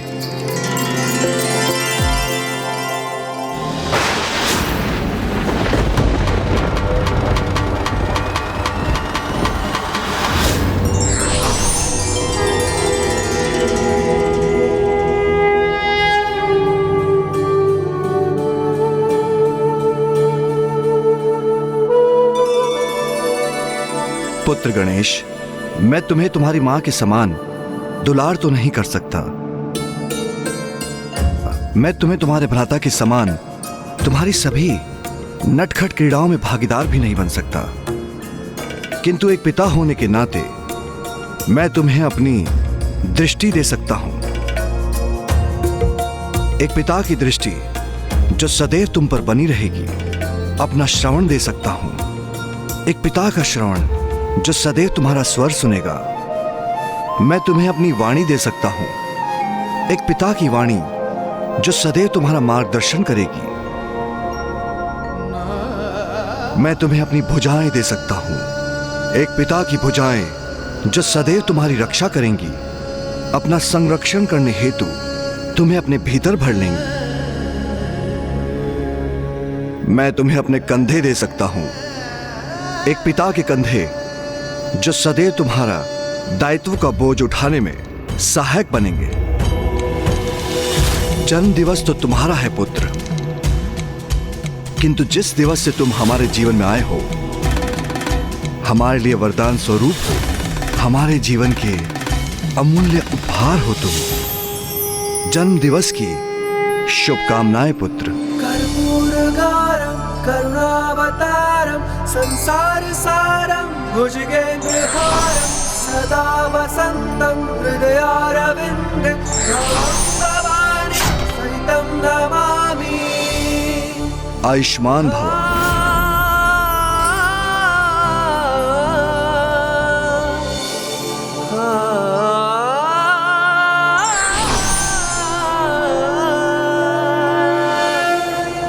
पुत्र गणेश, लो अपना उपहार स्वीकार करो।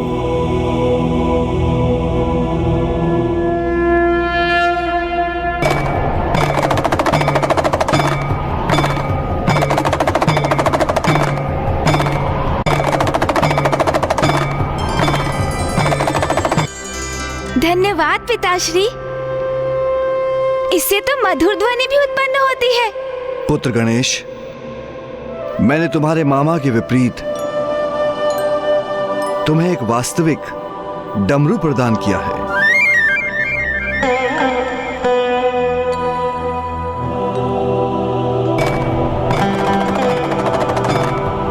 नाथ, आज तो मैं बहुत प्रभावित हूँ। आपने तो इस उत्सव के आनंद को और भी बढ़ा दिया। उमा, एक पिता के लिए इससे आनंद की बात क्या हो सकती है कि उसकी संतानें आनंदित है।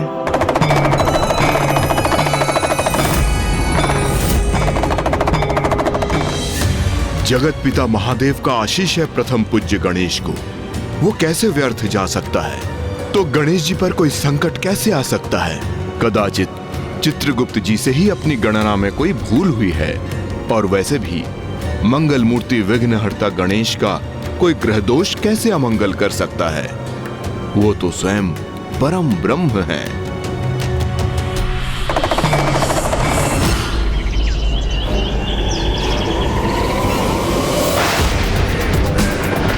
एक पुत्र के जन्म दिवस का उत्सव दूसरे को अलगाओ। मैं भी महादेव का पुत्र हूँ। विनती से अथवा शक्ति से अपना अधिकार तो मैं लेकर ही रहूंगा।